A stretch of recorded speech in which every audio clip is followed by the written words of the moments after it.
नमस्कार. यशवंतराव चव्हाण महाराष्ट्र मुक्त विद्यापीठाच्या एम.ए. योग कोर्समधला जो क्षेत्रीय प्रकल्प आहे तो अनेकांना थोडा अवघड वाटतो. पण अजिबात काळजी करू नका. ह्या अनिवार्य प्रकल्पाच्या प्रत्येक टप्प्याबद्दल आपण अगदी सोप्या भाषेत माहिती घेणार आहोत. चला तर मग सुरुवात करूया. तर आज आपण काय काय बघणार आहोत?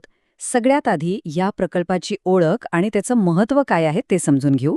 मग सुरुवात कशी करायची, रिपोर्ट कसा लिहायचा, त्याचं मूल्यांकन कसं होतं आणि शेवटी काही महत्त्वाचे नियम.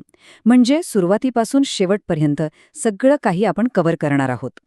चला तर मग आपल्या पहिल्या मुद्द्याकडे वळूया. कोणतंही काम सुरू करण्याआधी ते का करायचंय हे समजून घेणं खूप महत्त्वाचं असतं, नाही का? तर आधी हेच जाणून घेऊया की हा प्रकल्प करायचा तरी का? तर हा क्षेत्रीय प्रकल्प म्हणजे नेमकं काय आहे? अगदी सोप्या शब्दात सांगायचं तर हा एक पूल आहे, जे काही आपण वर्गात पुस्तकात शिकतो आणि जे प्रत्यक्षात बाहेरच्या जगात घडतं त्या दोन्हींना जोडणारा. हे फक्त कागदावरचं काम नाहीये, तर ज्ञानाला खरंखुरं वापरण्याची एक संधी आहे. आणि एक गोष्ट लक्षात घ्या, हा प्रकल्प फक्त मार्कांसाठी नाहीये. यातून खूप काही शिकायला मिळतं.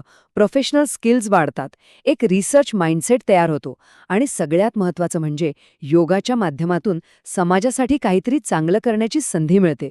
खरं तर ही आपल्या वैयक्तिक आणि व्यावसायिक विकासासाठी एक जबरदस्त संधी आहे.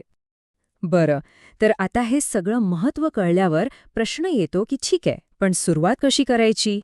चला तर मग आता याचे पहिले आणि सगळ्यात महत्त्वाचे स्टेप्स काय आहेत ते बघूया. आता इथे एक गोष्ट सगळ्यात महत्त्वाची आहे आणि ती म्हणजे रजिस्ट्रेशन. तुम्ही पुस्तकातून किंवा स्वतःच्या आवडीचा विषय निवडू शकता, पण विषय निवडल्यानंतर त्याची तुमच्या अभ्यास केंद्रावर अधिकृत नोंदणी करणं अत्यंत आवश्यक आहे. कारण नोंदणी केल्याशिवाय तुमचा प्रोजेक्ट तपासलाच जाणार नाही. त्यामुळे ही स्टेप अजिबात विसरू नका. आता येतो सगळ्यात महत्त्वाचा भाग आणि जिथे अनेकांना थोडी भीती वाटते, तो म्हणजे रिपोर्ट रायटिंग. पण खरं सांगायचं तर जर आपल्याकडे एक योग्य आराखडा म्हणजे एक स्ट्रक्चर असेल ना, तर हे काम खूप सोपं होऊन जातं. आणि ते स्ट्रक्चर म्हणजे हा 10 कलमी आराखडा. ही तुमच्या प्रोजेक्टची जणू काय ब्लूप्रिंटच आहे. या 10 मुद्द्यांना धरून चाललं की सगळं काम अगदी व्यवस्थित आणि वेळेत पूर्ण होतं. बघा, यात सगळं काही आहे. कव्हर पेज कसं असावं, कोणती सर्टिफिकेट्स जोडायची, प्रस्तावना कशी लिहायची, अगदी प्रत्येक गोष्ट. उदाहरणार्थ कार्यपद्धती म्हणजे तुम्ही नेमकं काम कसं केलं, काय काय वापरलं, हे सगळं इथे लिहायचं. आणि निष्कर्ष म्हणजे सोप्या भाषेत तुम्हाला या सगळ्या कामातून काय मिळालं, काय शिकायला मिळालं. ही तुमच्यासाठी एक परफेक्ट चेकलिस्टच आहे. चला, समजा आता आपला प्रोजेक्ट रिपोर्ट तयार झाला. मग पुढे काय? त्याचं मूल्यमापन म्हणजे इव्हॅल्युएशन कसं होतं हे समजून घेणं खूप महत्त्वाचं आहे. कारण तरच आपल्याला कळेल की नक्की कशावर जास्त फोकस करायचा आहे.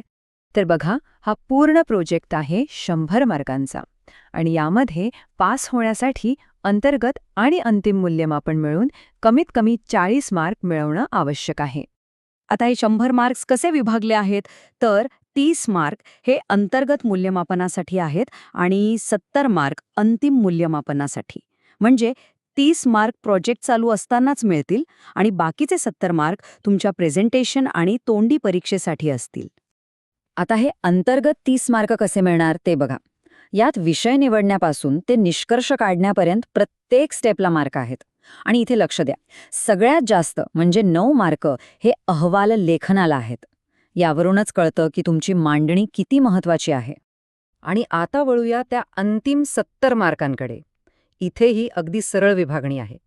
35 मार्क तुमच्या सादरीकरणासाठी म्हणजे तुम्ही कसं बोलता, तुमचा आत्मविश्वास कसा आहे हे पाहिलं जाईल. आणि बाकीचे 35 मार्क तोंडी परीक्षेसाठी म्हणजे वायवासाठी. इथे तुमच्या प्रोजेक्टबद्दल तुम्हाला किती खोलवर माहिती आहे हे तपासलं जाईल. ओके, तर आता आपण जवळजवळ शेवटच्या टप्प्यात आलो आहोत. आता काही अत्यंत महत्त्वाचे नियम आणि सूचना बघूया. हे नियम पाळले की पुढची सगळी प्रक्रिया एकदम सोपी होऊन जाईल. तर काय करायचंय आणि काय नाही हे अगदी सोप्या भाषेत समजून घेऊ. प्रकल्प स्वतःच्या हातानेच लिहायचा आहे. कुठूनही कॉपी पेस्ट करायचं नाही. आणि हो, वेळेवर सबमिट करणं खूप गरजेचं आहे. सर्वात महत्त्वाची गोष्ट म्हणजे या प्रकल्पासाठी अभ्यास केंद्राला किंवा कुणालाही वेगळे पैसे देण्याची अजिबात गरज नाही. शेवटी हे सगळं आपल्या विद्यापीठाच्या ब्रीदवाक्याशी जोडलेलं आहे. ज्ञानगंगा घरोघरी. म्हणजे आपला हा प्रकल्प फक्त एक अभ्यास नाही, तर आपण जे काही शिकलोय ते ज्ञान लोकांपर्यंत, समाजापर्यंत पोहोचवण्याचा एक महत्त्वाचा मार्ग आहे. तर मग जाता जाता एक प्रश्न स्वतःला विचारायला हवा. हा प्रकल्प फक्त मार्कांसाठी किंवा डिग्रीसाठी आहे का? नाही. तर ह्यातून जे काही शिकायला मिळालं, जो अनुभव मिळाला, त्याचा वापर करून आपण समाजाच्या आरोग्यासाठी, त्यांच्या चांगल्या आयुष्यासाठी नेमकं काय योगदान देऊ शकतो? ह्या प्रश्नावर नक्की विचार करा.